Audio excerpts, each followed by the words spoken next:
isika momba ny vola. Raha tsika manaiky ary tsy azo lavina ny famarinana fa misy vola hitrohakany.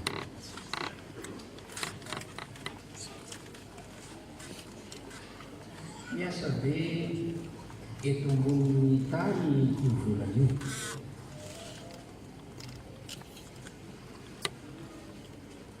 Aza mino fa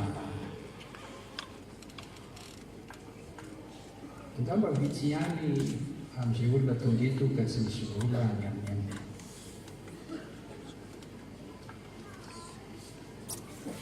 Vola taratasy io na vola vy, aza mino fa ankabeazany dia vola taratasy avokoa.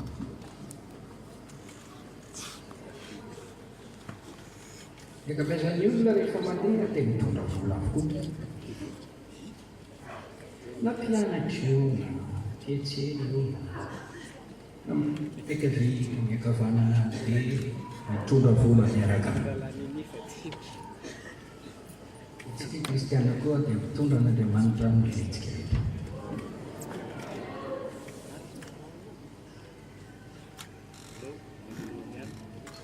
Tsy misy olona mandeha lavitra ka tsy miaraka amin'ny vola.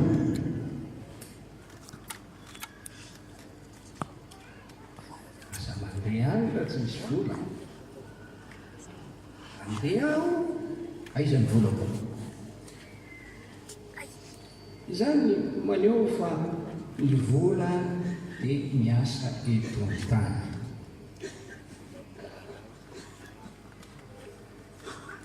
Isika mino an'Andriamanitra misy tompony zavatra rehetra. Ny mpino dia misaina, mihevitra mino fa Andriamanitra ny tompony zavatra rehetra. Alleluia. Joba 3:9-10 any tany rehetra. Exodus 3:9-10 any tany rehetra. Salamo 4:1 anjohany tany izay rehetra eo aminy.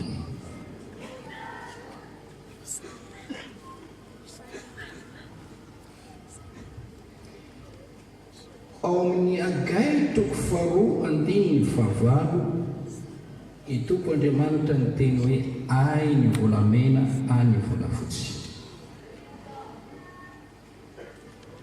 Ny asan'ny apôstôly 2:10 voalaza fa Jesosy Kristy ny tompon'ny zavatra rehetra. Romanina 1:10 ny dininy 5:30 natao an Jesosy ny zavatra rehetra ary noariana ho azy. Amin'ny Kolosiana 1:5-10 Jesosy ny tompon'ny fanapahana, tompon'ny fahefana, nariana ny zavatra rehetra sady ho azy izany. Nariana ny zavatra rehetra Jesosy, natao azy ny zavatra rehetra. Izany no mahatonga an'ireo atoko fideran'Andriamanitra ho fanambarana 5:12 Jesosy mendrika andray ny harena.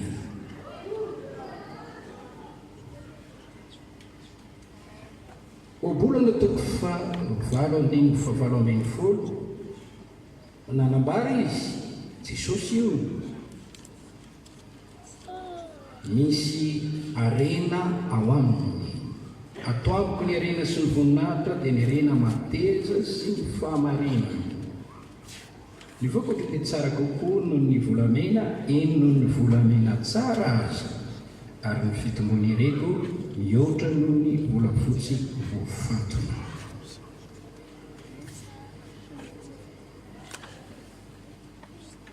Misy vola, miasa ny vola, ampiasaina ny vola.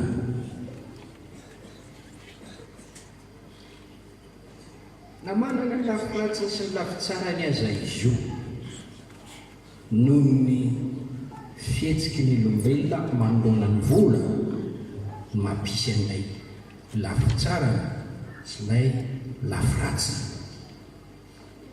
Andriamanitra no nanao azy io tany am-piandohana. Tompony vola izy. Ny fahendren'Andriamanitra no nampisy vola eto an-tany. Teraina ny tompo. Nataony nisy teto ambony tany ny vola mba hifanasoavan'ny olombelona. Nataony nisy teto an-tany ny vola mba hifandraisan'ny olona aminy raha tian'Andriamanitra sy mino an'Andriamanitra izy ireo. Misy tena amin'ny filazantsara hoe any amin'izay toerany arenareo dia hoaniko ny vonareo. Toy ny teny amin'izay toerany volanao dia hoaniko ny vonao. Ka raha tian'Andriamanitra ilay olona dia mandefa ny volany, manolotra ny vola izay azony ho an'ny tompo izy dia makany koa ny tenany iray manontolo.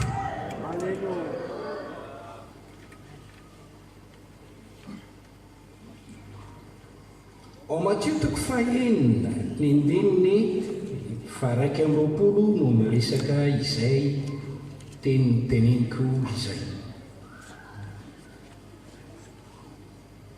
Fa izay toerany tahirinareo, arenanareo, dia hoaniko ny fonareo. Nataon'Andriamanitra mpandrosoana ny fanjakan'Andriamanitra ny vola. Io no antony nampisen'Andriamanitra ny vola. Lioka 4:9-10 aoka ny mamoana tsy marina entinareo mahazo fanahy ho an'i Jesosy. Zany fahalalana tsotsotra izany dia mampafantatra antsika ny fototra nampisy ny vola teto anivon'izao tontolo izao. Ny zavatra rehetra nataon'Andriamanitra dia tsara avokoa satria nataony ho amin'ny antony tsara izany. Hitantsika ao amin'ny Timoty izao teny izao. Timoty 1:4 ny zavatra rehetra noforonin'Andriamanitra dia tsara avokoa ka tsy misy tokony ho lavina raha raisina amin'ny losaorana.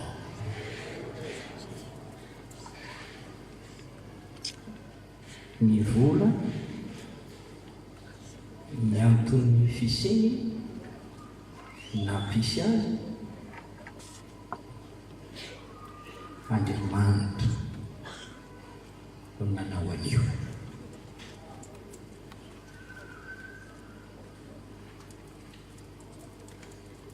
Ny lafiratsy ny vola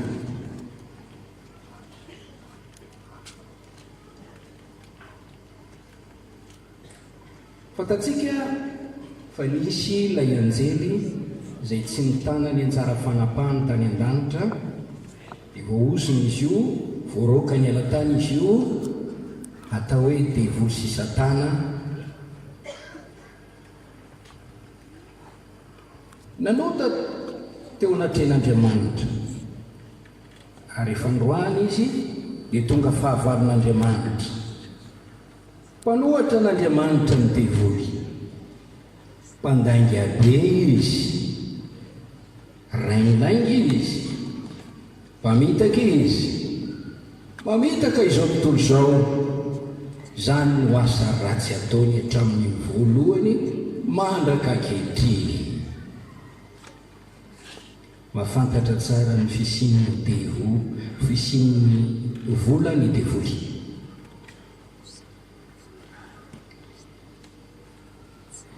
Rehefa nosomban'ny olombelona dia nalainy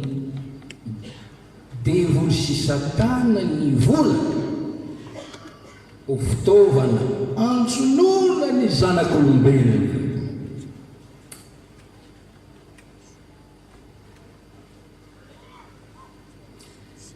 Ny vola dia ataony devoly arato amabona ny olombelona, tady amatorana ny olombelona, istomana ny fo ny olombelona. Ny vola hoentiny devoly anajambana ny olombelona. Fiteny atao Madagasikara ny hoe alika jambany taolana fa ny olombelona jambany vola. Kolokolo mahajamba ny maso, mamadika ny famarinana ho tsy marina ary mamadika ny tsy famarinana ho tonga marina. Vola manajamba maso olombelona sasany. Ny devoly sy Satana dia fanaratsy, anjely ratsy lahy izy io, manana fanjakana izy, fanjakany maizina anefa manana fanapahana ny devoly, fanapahana maizina izany, manana hery maizina.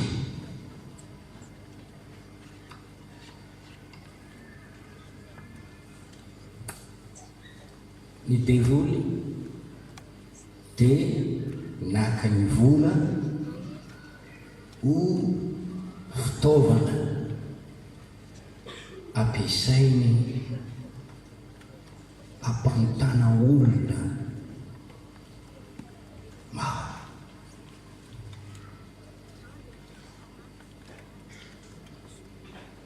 Misy zavatra anankitelo izay taon-devoly fitaovana andavona tsy fidianana na mpino na mpanompon'Andriamanitra na ny olona manan-daza dia ny vola,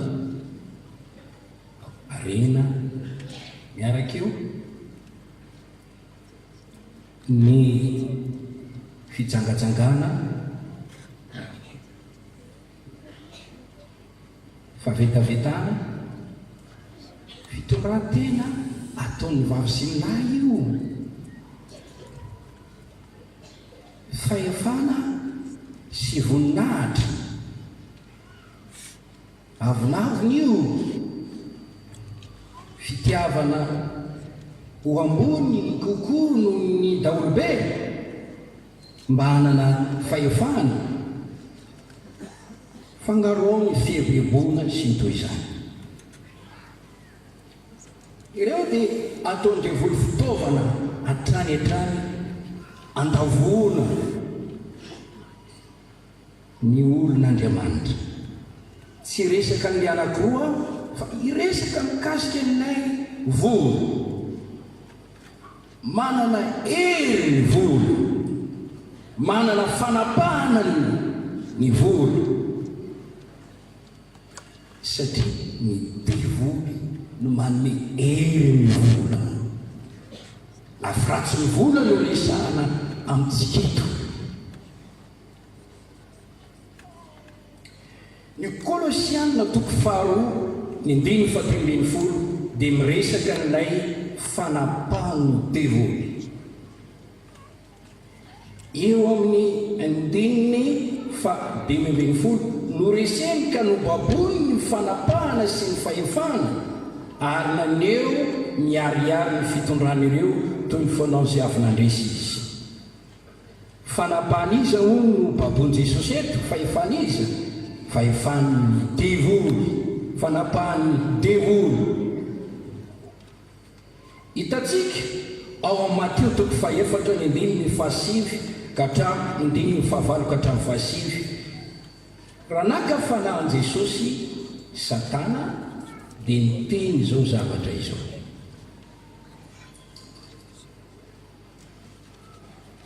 indininy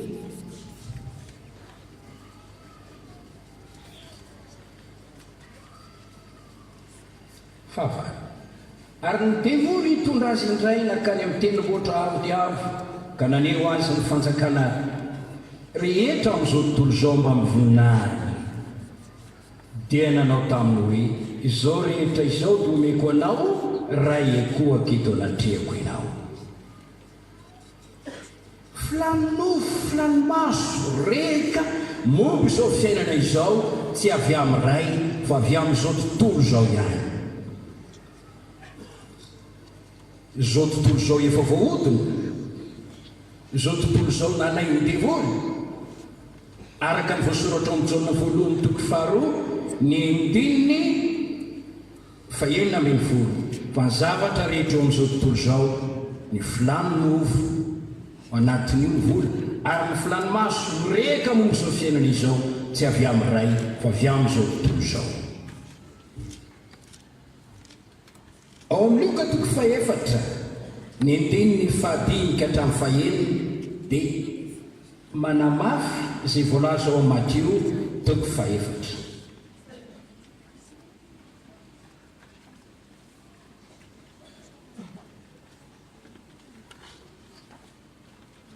Izao no voasoratra dia ny fahadimy tondra azy niakatra teo amin'ny tendromboatra avo iray ny devoly dia naneo indray mpimaso ny fanjakana rehetra amin'izao tontolo izao. Ary hoy ny devoly taminy omeko anao izao fanapahana rehetra izao mba mivoninahiny fa efa natolotra izany ka izay tiako no omeko azy. Koa raha ekoaka eto anatrehako ianao dia ho anao avokoa izany rehetra izany. Nakafanahany Jesosy ny devoly nilaza izy fa anazy izao tontolo izao ny vola, ny heriny, ny fanapahana anazy ary omeko izay tiako omena azy raha miekoaka eto amiko ianao. Ny vola dia nomena anarana hoe mamona. Hitantsika izany ao Matteo toko fahaenina ny andininy fahaefatra amby roapolo. Tsy misy olona mahay manompo tomporoa, ny anankiray alany, ny anankiray hodiny, ary ny anankiray ombany, ary ny anankiray ho amavolo. Tsy mahay manompo an'Andriamanitra sy mamona ianareo. Tompo Andriamanitra tokony ho topoina, ilainy sika hanompo azy. Tadolo izy hivavaka amin'ny fanahy sy ny fahamarinana. Misy mpifaninana aminy anefa io Andriamanitra io dia mamona izany.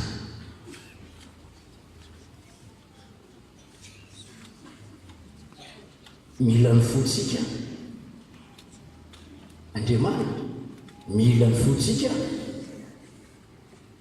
Kristy.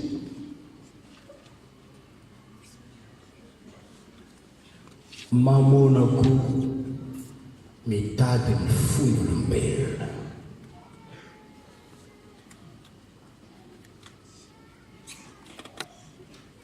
Ao amin'ny Luka toko fahaenina ambin'ny folo izao no ambarany soratra masina ny andininy fahasivy. Aro izao aminareo oka ny mamona tsy marony ho entonareo mahazo sakay izy. Ao resin'ireo any amin'ny finanana mandrakizay ianareo rehefa lany izany.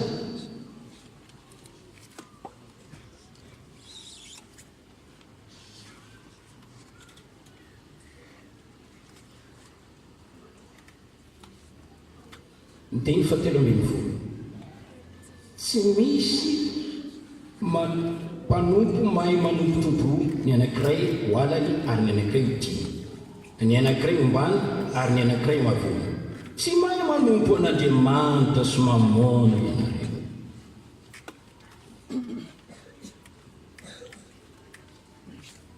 Ny andiny faefatra ambin'ny folo. Ary ny fariseo koa izay fatrapitia vola nandre izany rehetra izany dia naneso an' Jesosy.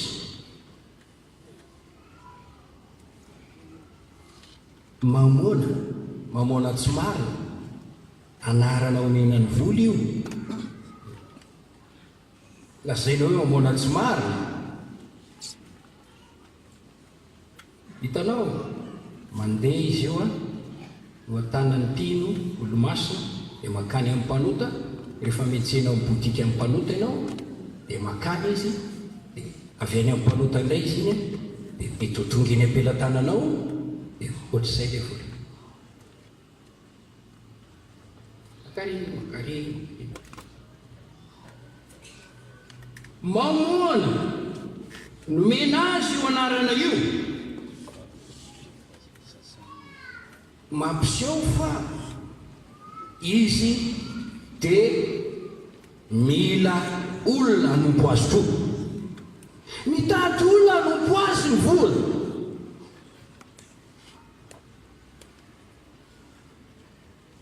Maka ny fitiavan'olona izy, ararotiny ilay filana vola mba hitondrana olona ho any amin'ny fitiavam-bola.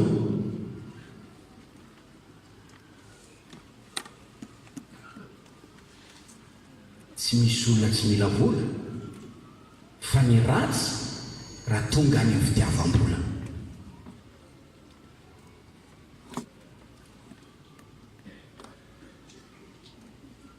Toy ny misy fanahy ny vola, toy ny misy hery izy, izay mibaiko ny zava-manana izao olombelona rehetrarehetra zao hitady azy. Tady azy avokoa na ny beno, na ny tsy beno, na ny olon'Andriamanitra, na ny tsy olon'Andriamanitra. Tsy misy olona tsy mitady vola. Na ny fiangonana aza dia mila vola.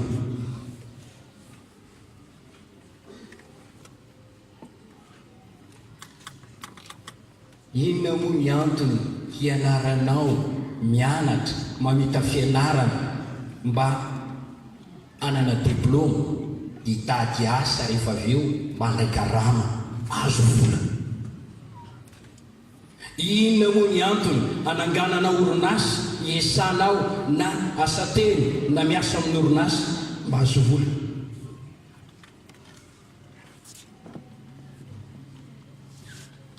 Ny vola dia toy ny misy fanahy izay mampiasa azy ary mitarika ny olombelona hitady azy fantatry.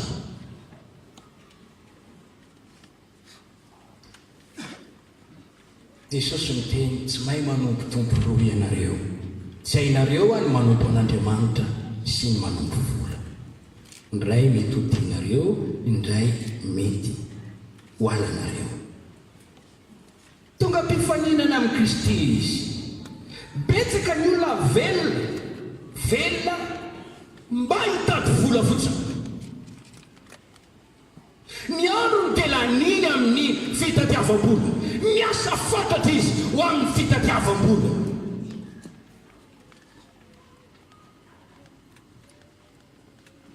Amin'ny alina dia manao comptabilité ny volana. Dia mieritreritra hoe vola taxo ary klasiko ary, vola taxo klasiko ary, sasatra petsiko ny caisse d'épargne, sasatra pectoria amin'ny banquerie, sasatra toko paosy. Verina avy any amin'ny elendray izy dia manao kajy ny volany. Mifomaraina izy dia mikajy ny volany.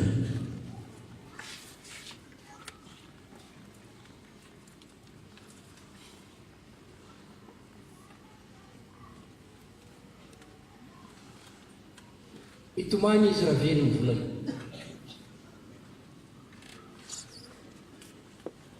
Malahelo mafy izy raha tsy misy vola. Mahazo toky izy rehefa misy vola.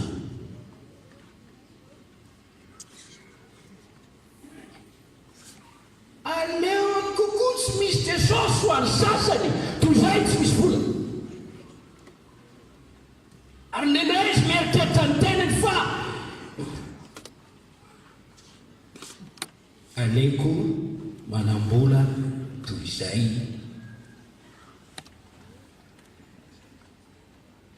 tsy mampananatsy misy Jesosy any.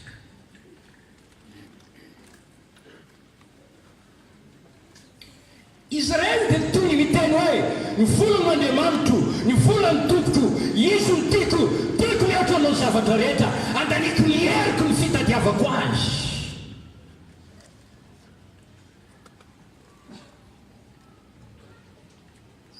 Tsy hamono tsy fivorena ao androany mbola hitako.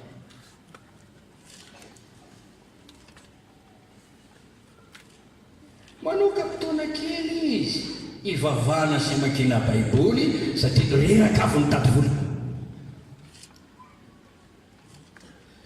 Le vola no manapaka ny fiainany, mamaritra ny zavatra ataony, ny mibaiko ny fiainany.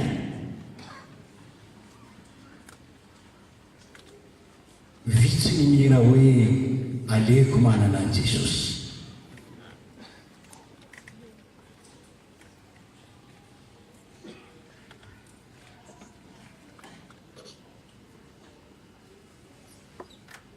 Baiboly miteny fa ny fitiavam-bola ny fototra ny ratsy rehetra.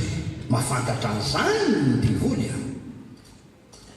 Fantany tsara fa raha latsaka ao amin'ny fitiavana an'io vola io ny olona dia azo ho amin'ny ota maro. Tsy misy fafampo ho an'ny olona tia vola. Izay tia vola tsy mety voko vola.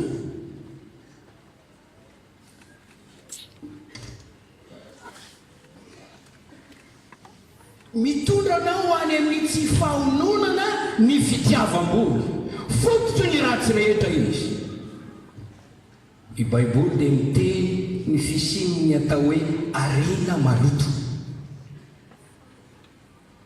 Timoty voalohany toko fahatelo andiny ny fahavalo, Titrosy toko voalohany andiny ny fahafito, ny andiny ny faha 12, Petera voalohany toko fahadimy andiny ny faharoa, Petera faharoa toko faharoa ny andiny ny fahatelo. Miresaka hoe arena maloto. Vola maloto, vola avy amin'ny divoly io, vola azo tamin'ny fomba tsy araka ny tenin'Andriamanitra io. Vola azo natao takalo ny famarinana io. Ilaina miaro tena amin'io vola maloto ny mpino teo any an-danitra mba ho madio ny tanany.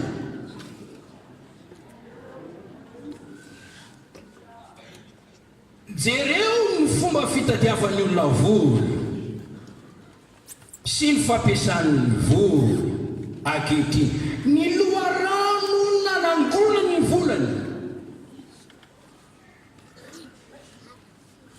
Tenin'Andriamanitra miteny hoe fitiavam-bola ny fototry ny ratsy rehetra, ianao ry olon'Andriamanitra mandosira izany. Hebreo toko fahatelo ambin'ny folo andiny fahaefatra sy fahadimy, oka tsy ho amin'ny fitiavam-bola ny fitondran-tenanareo. Indray dia mitarika antsika ho any amin'ny fanandevosana izany dia miditra trosa fisolokina fanaovana keliny, ny fanaovana keliny fakana tombom-barotra miopampana.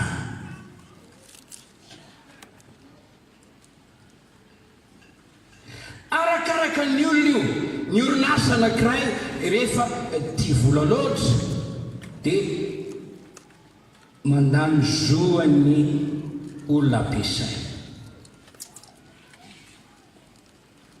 Manambaka, mifetsy, mangalatra, mivarotra tsy tokony izay avarotra, na maka tombom-barotra amin'izay tsy erany ainy.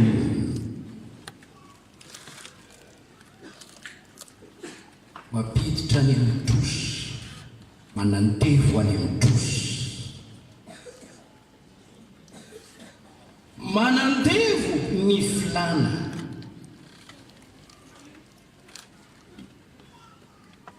azo be loatra satria misy fanahy ao ambadiky ny vola.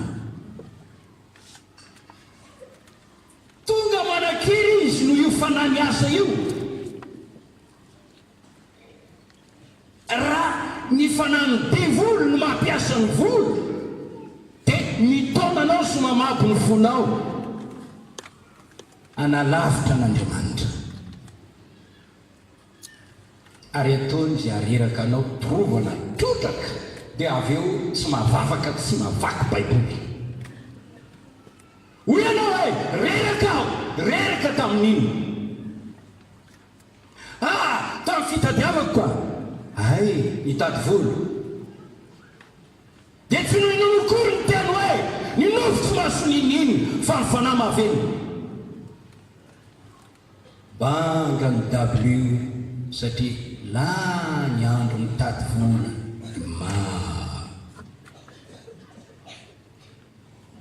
ka na ny vola madinika na ny vola vaventy na ny vola kely na vola betsaka dia sarobidy amin'ny olo na euro na franc na dollar na rupie na isan-karazany. Sao no ny faratsiny vola dia tsy maintsy ateraka indray isika ny fotsika ny toetraitsika ary ny fitadiavantsika vola. Tsy maintsy resena io irio, resena amin'ny rano Jesosy. Tsy maintsy avotana isika ho afaka amin'io hieriny devoly izay mamatotra amin'ny fitiavam-bola io. Mba ahitantsika soa amin'ny fitadiavam-bola sy ny fananantsika vola. Amen. Hitsangana isika ataontsika indray iray engainy ka ho tahina ho ataontsika efa tahina Andriamanitra ianao dia tsy ho azo ny fakam-panany amin'ny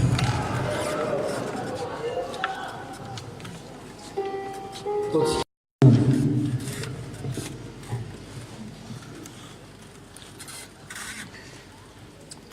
Ao amin'ny tonteny toko toroteny toko 7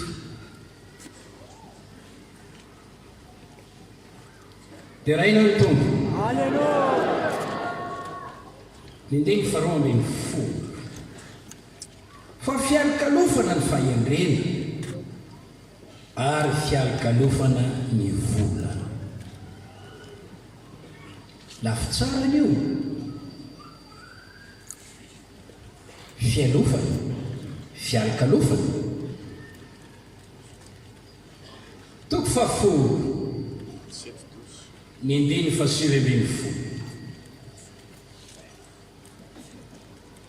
Natao himezana ny fanasana ary maravoravo ny divay fa ny vola no azahoana ny zavatra rehetra.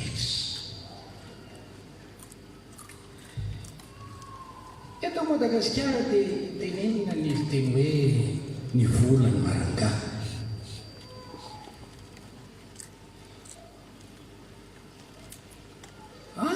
Mahavita zavatra ny vola. Ny vola ny hozatra ny fiaina. Izany teny rehetra tenenin'ny olona izany dia milaza ny lafy tsara ny vola amin'ny ilany. Tiako anefa nilaza aminao ny tena filofana dia Andriamanitra. Tena fiarovana azo antoka apinga dia Andriamanitra.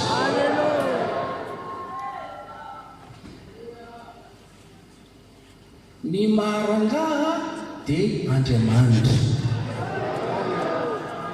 Ny mahavita ny zavatra rehetra amintsika mino dia Andriamanitra. Ny mahampandeha sy mampisosa ny zavatra rehetra dia Andriamanitra ihany. Satria Jesosy ny teny hoe zaho no tena voaloboka, ianareo ny sampany. Raha tsy misy ahy ianareo dia tsy mahay manao na inona na inona. misy antsika ao anatiny ady amin'ny alalan'i Jesosy Kristy izay tiantsika. Manoatra no mpandresy isika amin'ny alalan'ilay tiantsika.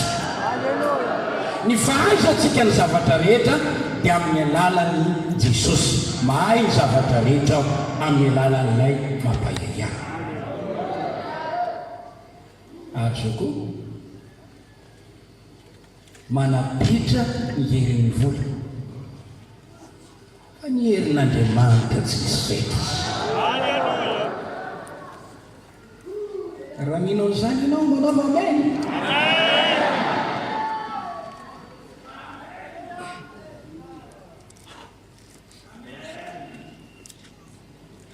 Ny fanomezan'Andriamanitra sarobidy dia tsy voavidim-bola. Asan'ny apôstôly toko 7:20. Oui, Peter, apôstôly, lehilahy n'Andriamanitra masina. Lehitegno tsy manana volamena sy volafotsy mena aho, kanefa rehefa tonga ny fakapanahy ka nisy mitondra vola mba hivity ny fahasoavan'ny fametran-tanana, dia hoy izy manao hoe: oko very ny tenanao ambany volanao, satria nataonao fahazovodim-bola ny fanomezan'Andriamanitra. Tsy misy vola Peter, tsy manana volamena na volafotsy omena aho, kanefa tao miondringa tao ariana kely nisy olona mitondra vola hividianana ny fahasoavan'ny fametran-tanana, fa tsy nandray an'izany Peter, satria izy lehilahy tsy tia vola. Jereo ao amin'ny filazantsara ny fiainan'ny Petera manoloana ny vola.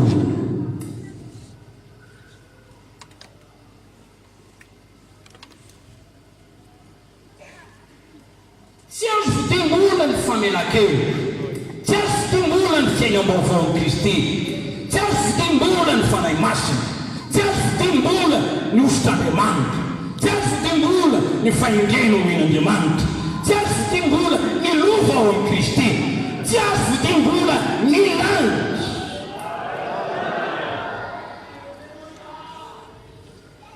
Fiarakodia azo fidim-bola, ny poste azako alim-piasana azo fidim-bola, diplôma sasany azo fidim-bola. Lehilahy mety azo fidim-bola, vehivavy mety azo fidim-bola. Hitanao misy tonga vatiny lehilahy anankiray, vehivavy iray, tsy noho ny hoe tio fa ny volan'io tio.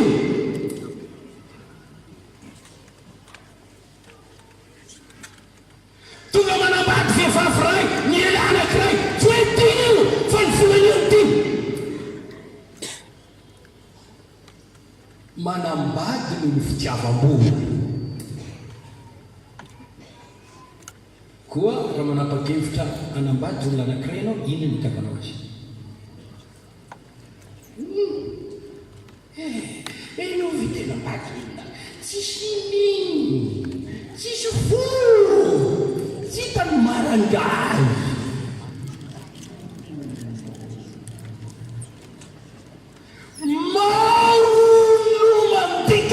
Andriamanitra ary tsy manambady olona araka an'Andriamanitra, satria be vola ony io ny karama 10 millions. Be manambady spiny no fitiavam-bola.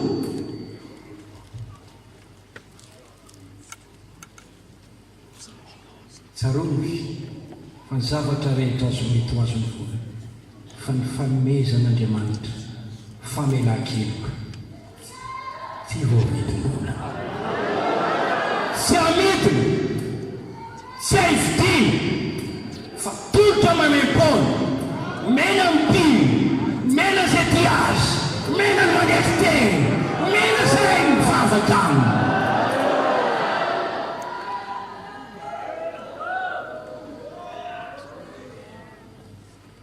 Noho izany tandremo tsara ny fitondratenanao manoloana ny vola.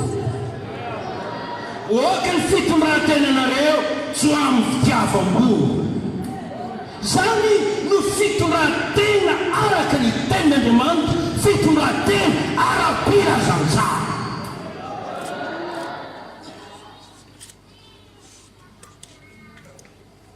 Ny vola dia mety ho tonga sampy ny olona. Obolana toko fafito ambin'ny folo.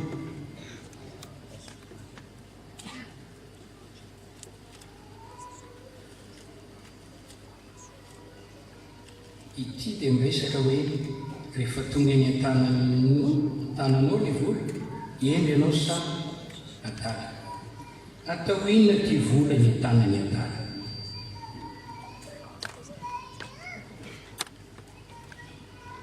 Oka ho eny ianao raha tonga eny an-tananao ny vola. Oka ianao tsy hanoloka azy. Ny vola vaovao mangamara 20 000 ariary. Volako. Atao inona ny vola eny an-tanany an-tany? Oka ho eny ianao mba ho eny an-tanany eny ilay vola, dia tsy hanimba anao zany. Ao aminao bolana toko fafolo andiny fatelo ambin'ny folo, ao bolana toko fatelo ambin'ny folo andiny fahavalo, ao bolana toko fahavalo ambin'ny folo andiny faika ambin'ny folo, erin'ny mpanan-karena ny arenany. Marina izany amin'ny ilana, kanefa ny tena herinao dia an'Andriamanitra irery. Ity misy fanamana no resako tamintsika ilay loharano na tonga ny fisiany vola teto tany. Andriamanitra nanimba ny vola ho lasa ratsy asany dia vola, ka miresakitsika ny lafitsara ny vola sy lafiratsy ny vola.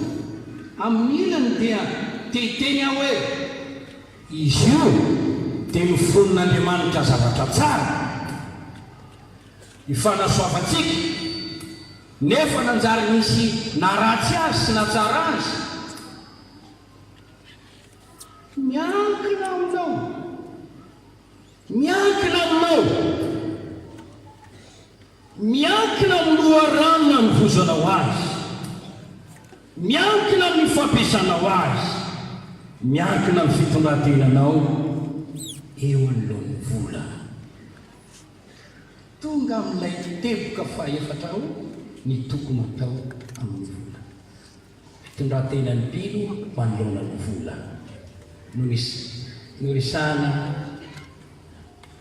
betsaka ny momba ny vola, miresaka betsaka momba azy io Jesosy. Na miteny ho an'ireo mpanam-bola izy sy ny mpanan-karena. Miteny zavatra be dia be, teny mivantana ho an'ny mpanan-karena izy.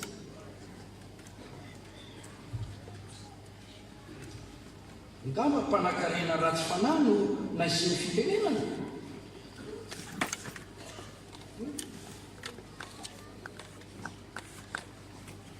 Lika toko fahaenina andiny faefatra ambin'ny faloza ho anareo izay manan-karena kosa, efa azonareo izay nahafapo anareo. Ohatra ny tena teny mafy zany ho an'ny mpanan-karena. Mpanan-karena tsy mpino io tsy nateraka indray.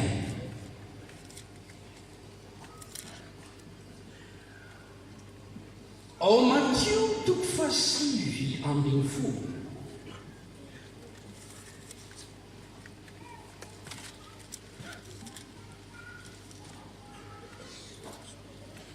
Hitatsika ny tantaran'ity tovolahy anankiray ity izay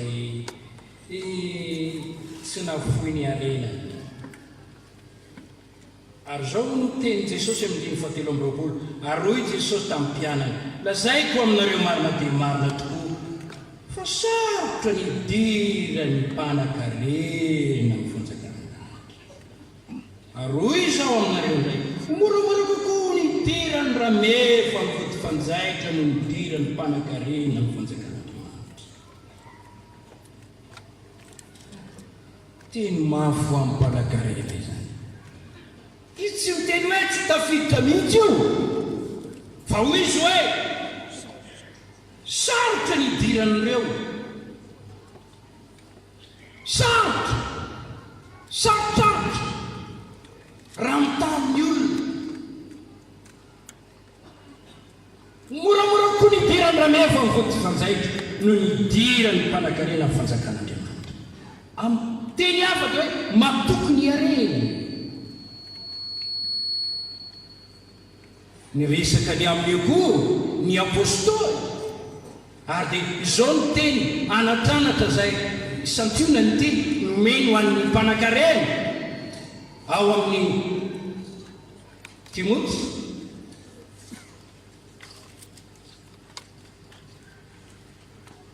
toko fahena teny fafitona anaro mpanakarena amin'izao fiainana ankehitriny izao mba tsy avinavina na tokony arena mivaova fa toky an'Andriamanitra izay manome antsika malalaka ny zavatra rehetra manao soa izy ireo ka anakarena miasa tsara azoto manome sy miantra ka dia hiary fanorenana tsara ho amin'ny tenany ho amin'ny andro avy mba hiazonany ny fiainana manakizay. Jakoba toko fahatelo ndiny voalohany ienareo mpanakarena mitomaniny sy ny dradradradra no ny fahoriana efanjoanareo ny arenareo efosiny ary ny fitafianareo fa lany kalalao ny volaminanareo sy ny volafotsonareo dia farafesina ary ny arafesina dia ho vavolombelona hiapahanganareo sady andany nofinareo tahaka ny hafa efa namorota iny ho amin'ny andro farany ianareo indro ny karaha mampiasa mijinja ny taninareo izay azonareo akafetsena dia nitaraina ary ny fitaraina ny mpijinja dia efa tafiditra ao tsofony tompony maro efa velona tamin'ny fitaty ambony tany ianareo sady manara-po tamin'ny fafinareta efa namana ny fonareo toy ny amin'ny andro famonona ianareo efa nanameloka sy namono ny marina ianareo fa tsy nanohatra anareo izy hitanao za teny mafy fa ny mpanakarena tsy mino mpanakarena metehitra amin'ny volana mpanakarena tsy mitondra tena araka ny ten'Andriamanitra eo anivony fisandrantana amin'ny arena sy fitahina zay nomen'Andriamanitra azy misy otany mpanakarena miavinava mitanjako mieriko na fiviko ny arena lovako avy amin'ny dadako sy neniko sy ny razamberiko nefa raha manontany hoe avy aiza nazao ny dada sy neny angamba mpitondra mpanjanaka teto Madagasikara nazao narena ngamba olona nanandeha volona sy zany nazao narena dia toka mpandova ny taranany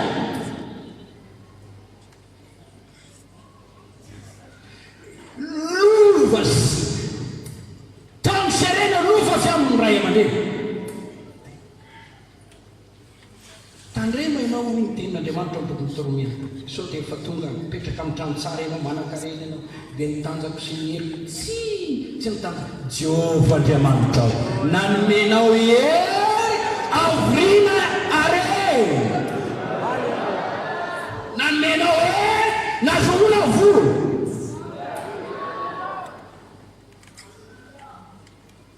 ray vola dia tolotra Andriamanitra eo ampelantananao Andriamanitra ny tompony rapino anao izay ny tokony fisainanao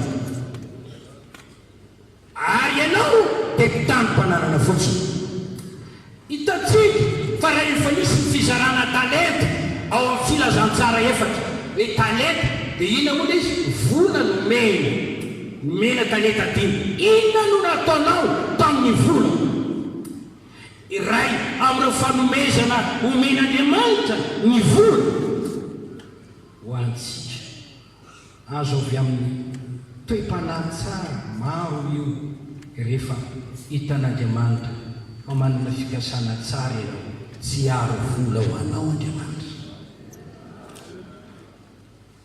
Solomon tsy naniry vola fa nomena vola satria fahendrena nangatany dia hoe ay zany nangatanao dia omeko anao koa eto na dia tsy nangatanao azy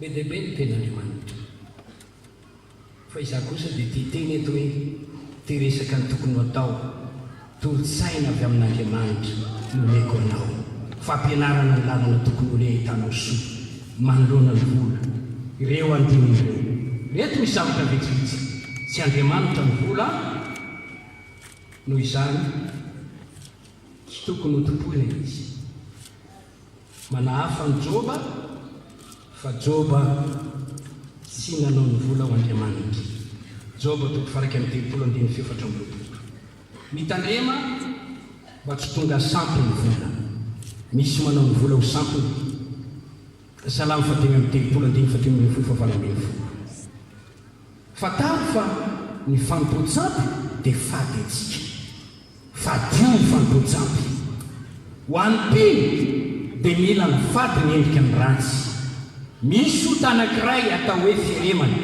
lazaina koa fa fanompontsampy izy io ny tena eviny dia fitiavany zavatra ara-materiela mihoatra no andriamanitra ka raha ny vola ny tianao mihoatra no andriamanitra dia firemana izany koa ny ainao dia tsy miankina amin'ny ampetsany zavatra anananao lioka toko faroambin'ny folo andiny fatembin'ny folo reseo mila firatsy ny vola oka ho marina sy mahatoky ianao manoloana ny vola mitondran-tena so amin'ny fitiavam-bola mibeba ratsapanao fa ny folo sy amboleny vola ao amponao ny fitiavam-bola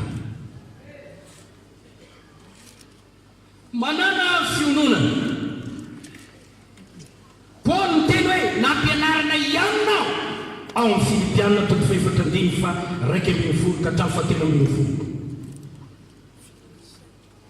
mahay miaina ao anatin'ny fitahiana ao mahay miaina ao anatin'ny tsy fisina ao nampianarana anana fiononana ao fahasoavan'andriamanitra dia mampianatra antsika hovelona amin'ny onony sy ny mary Timoty voalohany toko fahenina andiny fa enina fahavalo misy tombony be lavitra ny toe-mpanaraka an'andriamanitra ombany fiononana fahononana sy fehezantena izany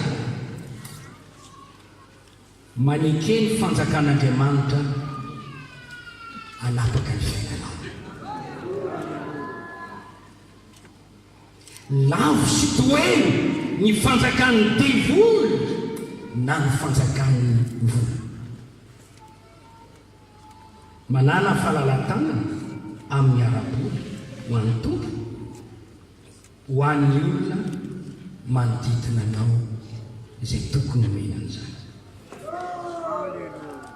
manomeza amin'ny fifaliana amin'ny fitiavana amin'ny finoana rehefa manome vola fa manome fanampiana ianao dia tena miravoravo efa manome fafolo-karena ianao dia manome miravoravo rehefa manome vola ho an'izay tokony omena vola ianao dia miravoravo ary ataovy ho fifaliana ho anao mihitsy ny manome izany izany fomba fietsikao sy fitondratenanao manoloana ny vola izany dia fangoranao ny herin'ny vola raha misy loha izy dia fanapahanao ny lohany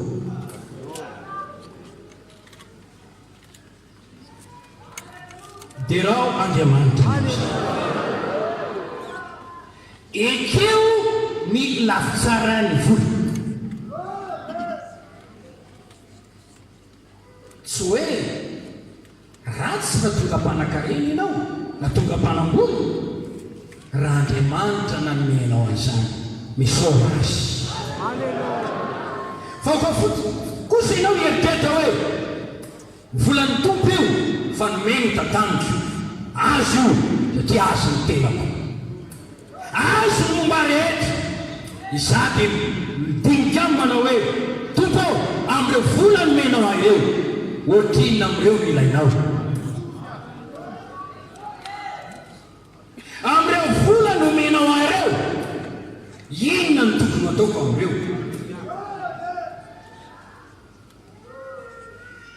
hitatsika fa ny olona manaiky ny fanjakan'Andriamanitra ny amin'ny vola dia tsy manimba ny fifandraisany amin'Andriamanitra izany.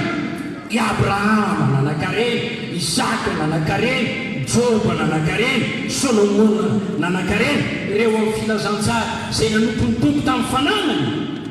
Josefa avy any Arimatia, ireo olona nivarotra ny tany tamin'ny andron'ny apôstôly dia nentina nampandrosoana ny fiangonana ary mitondra vola vidin'ny tany teo atokotry ny apôstôly.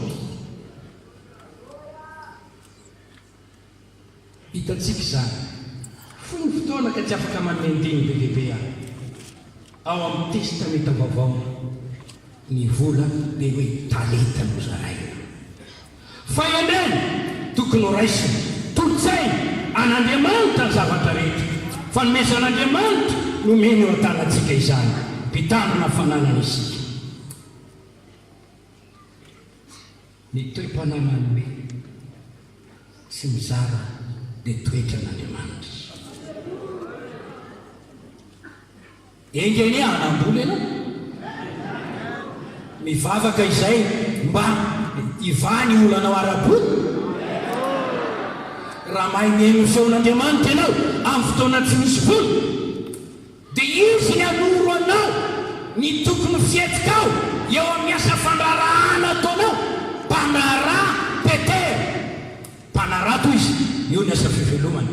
Andray makatsy nazo izy fa nifanena tamin'i Jesosy. Fantatro ny tompo fa ilainy mandrosoa alatsony amin'ny lalana ratonao ary mivelombelona matetika zay fa mpazahoana azy an-drano ary nanontaniany tompo izy ao amin'ny tsaona tompo fa nazo ireo azy an-drano ireo ianao, amidinao ireo dia azo vola ianao. Moa ny fitiavanao mihoatra noho ny fitiavana eo, aizao moa ny fitiavanao. Raha naomby ianao tao amin'ny fandrarahana nataonao, nisy vola miliony ka tsy ao an-tsehoana, nazo prina tsy ao an-tsehoana, nazo sandatana tsy ao an-tsehoana. Tsara ny tsainanao nentina izy, nazo vola be anao tao anatin'ny ray andro tsy araka izay neritreretinao. Inona nataonao? Faly ianao mifalia amin'ny fampividana. Eritrereto fa Andriamanitra no nampazo anao amin'izany. Inona nataonao amin'ny vola?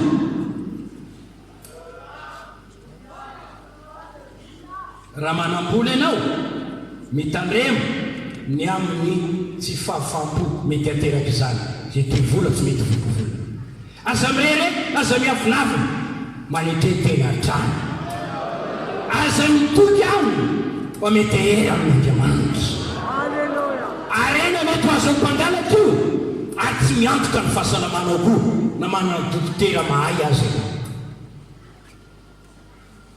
Mahaiza mampitombo azy amin'ny fahaizana ny tantana ho amin'ny tanjony mampandroso ny fiainam-pananao sy mampandroso ny fanjakan'Andriamanitra. Fiezo ny vola dikany ampampo izy, aza avela anjakazaka eo aminao izy ka mitady aja manokana. Fa napetraky Petera teny an-tongotra ny vola. Sa nahita olona anankiray, nahita olona anankiray manana devizy be lehibe vola ny fireneny samihafa dia apetrany ao akaiky ny ondany eo daholo rehefa maky. Jereny kely, jereny kely, mondana ataovy eo tombotra ny vola. Aza atao eo ambony lohanao fa ataovy eo amin'ny tombotrao.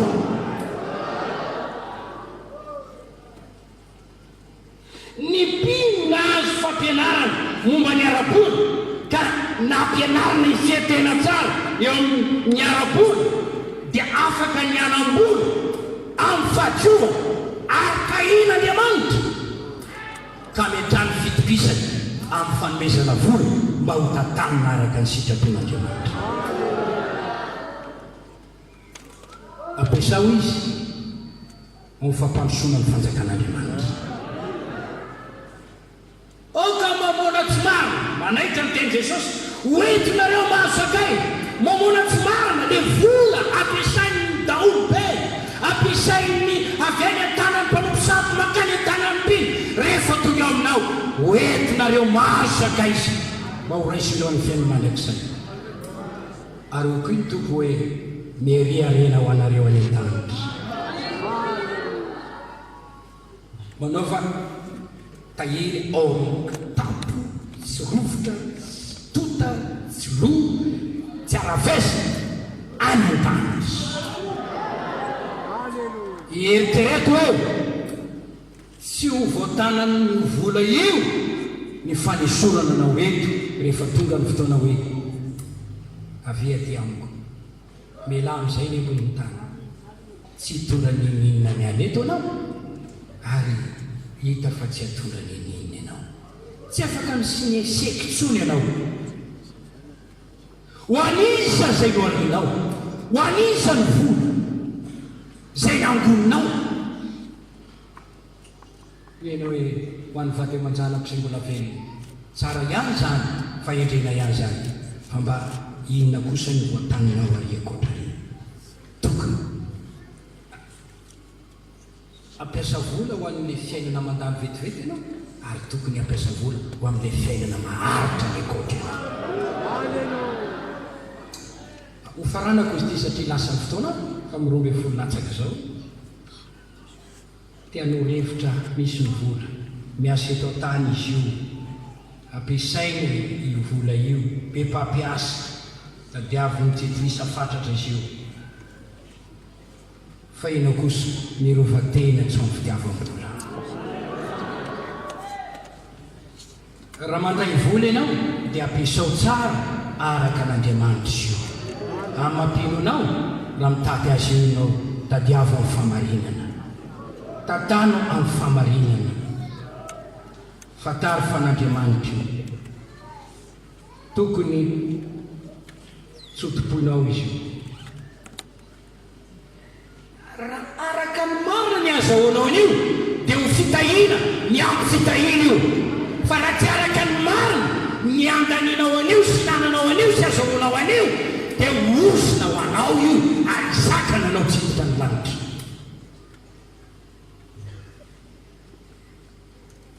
averiko iray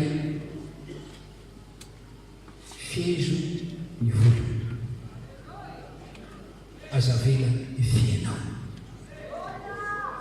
baboy amin'ny herin'ny fanamasina izy mba tsy ampivozana ianao pino sy miasa fa zombolo tsy maintsy miasa isika tsy maintsy mikarama isika na inona mivavaka izay mba homen'Andriamanitra asany tsy anasy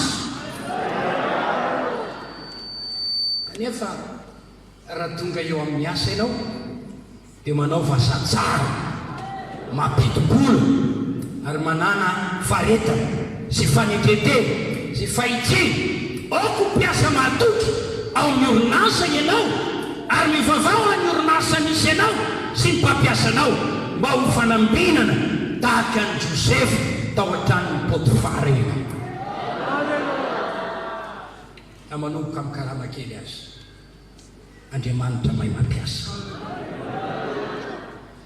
zavatra rehetra asoanao amampino dia tokony ho tsolitra sy marina ary masina mandany etiky ny ratsy tsy mifetsy olona tsy manambaka olona tsy misoloky olona tsy mamalo-poso an'olona tsy mangala tety tsy manotokoto marina sy matoky amin'Andriamanitra amin'ny olona nanao fifanarana taminao amin'ny fatsoranao sy tehana makio amin'ny famasinana manolona ny fakapana mandrendrika olona maro iasa midevony amin'ny vola raiso ny teny Jesosy ka tsao ny fanjakany sy ny famarinana dia nampon'Andriamanitra misoran'Andriamanitra amin'ny zavatra rehetra ny falia amin'izay anananao sy nomen'Andriamanitra anao oka olona afaka amin'ny fahotana rehetra afaka amin'ny fahotany ny fitiavam-bola tsy miteny ratsony ianao aniny ty vola e maninona moa ianao tsy manteny favokarena tsy omenao le fafolo tsy marina le favokarena tianao le vola ekenao ny olona mitaky etra alonao ny sarany bus ozanao hoe alonao ny jirama alonao ny fatrano ianao tsy omeko ny fafolo tsy omeko ny ianao mitombo ianao tompony aina tsy omeko ianao mahalala fantatro ianao fa zanaka tsy matoky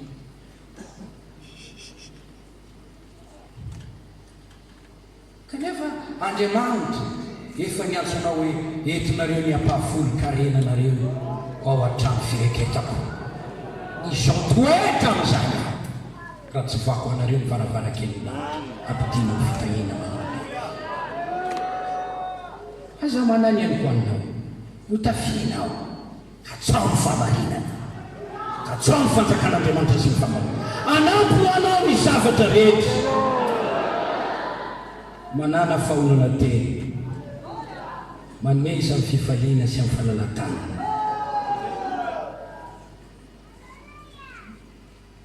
mino ny baiboly mandiny teny amin'ny toeky sy fihetsem-po manolona ny vola mampiasako mampandraisa anjara ny volanao amin'ny didy tokony atao amin'ny antony mendrika andresena fitao manomboa manome ampahafolo na kely na lehibe zany no anapanao ny lohany fitiavam-bola tapaky ny lohany mba tsy amatorany ahy azoko ty manome ny ampahafolo amin'ny fanatika manome be aho za dia olona iray ho sponsorn'Andriamanitra za dia olona iray zay mifitindry zao tany rany ho mpalohana ny asan'Andriamanitra manao vahetika am-polo fa mpanatenanao filoha manomeza ho an'ireo olona matoky zay afaka hiara-iasa aminao manomeza ireo mpanompon'Andriamanitra matoky zay mikegnaina amin'ny torony tenany ao manomeza ny fiangonana zay matoky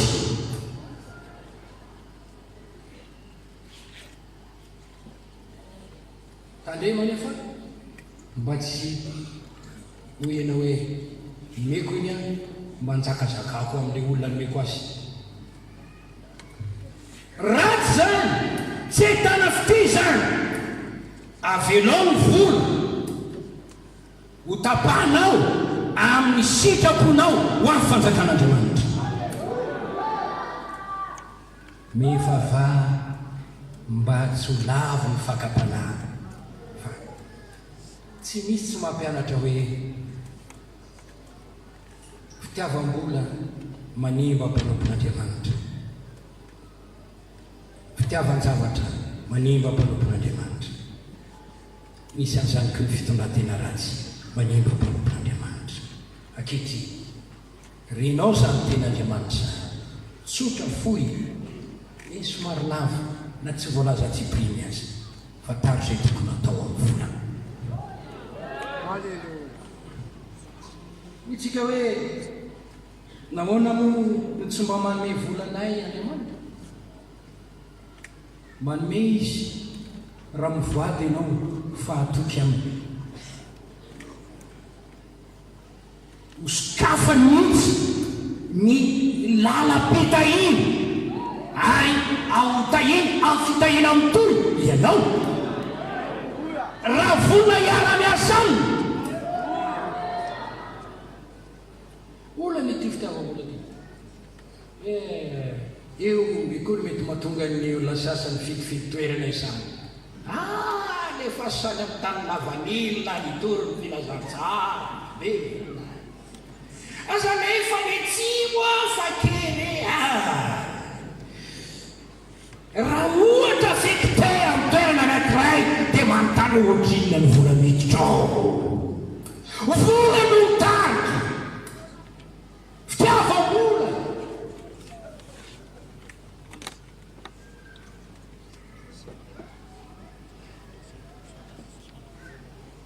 Mila fanamasinana izy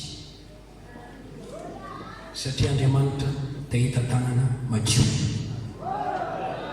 dia hita fitondran-tena madio, fitondran-tena ara-bila zantsara miaina araka ny tenin'Andriamanitra.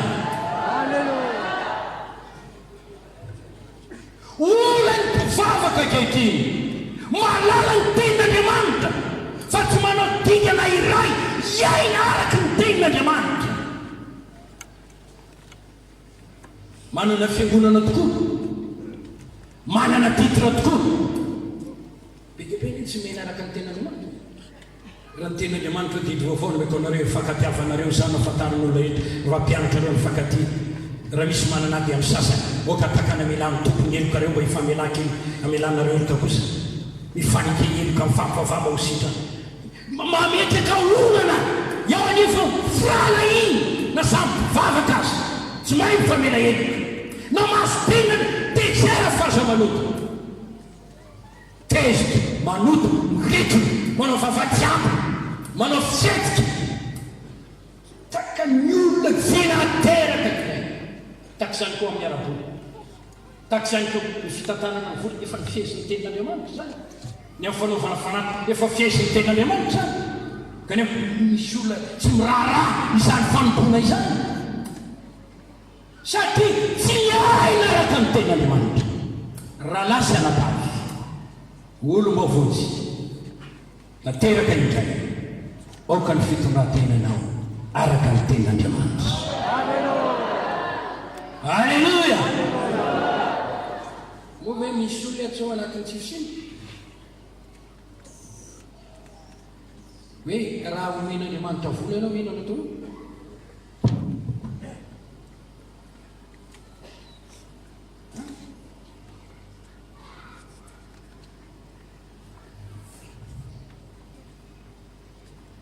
ary misy olona vera izay kanihatra amin'Andriamanitra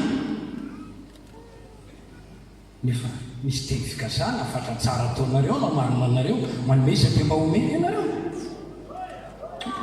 Erizeka ampy zay Andriamanitra ny anombotra izay zavatra tsy namboleny atao amin'ny tanindrofony na masina antsika amin'ny herin'ny teniny. Filazantsara fanatena